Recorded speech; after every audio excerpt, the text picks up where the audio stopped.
Alright, here I have a pedestal. I've gone ahead and taken it apart, checking the wires, checking everything behind the receptacle before I install one of these RV PowerGates. I always make sure that everything is clear behind the front plate.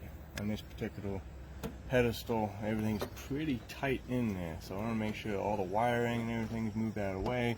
I don't want to be drilling screws and causing more work than what is needed.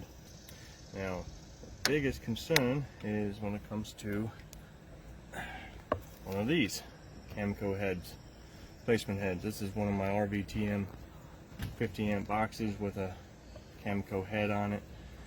What I do is I go ahead and plug it in there, making sure all breakers are off because I don't need power for this. But I'm looking at the spacing here. I'm going to position this, not that the gate is right alongside the Camco, but off of it about an 1/8 of an inch or so. I got a 5/16 inch number 10 self-tapping screw, and let's go ahead and mount this. Alright, I got one in. Usually starting the bottom, like I said, positioning around these screws, making sure it works just as it should. Get my second screw in here. Probably a dozen of these installed right now. I've had no issues with campers not being able to plug in. Of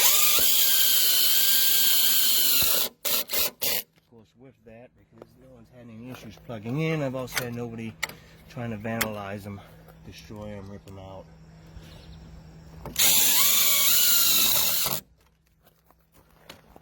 And there we go. There you go. Looks like a charm.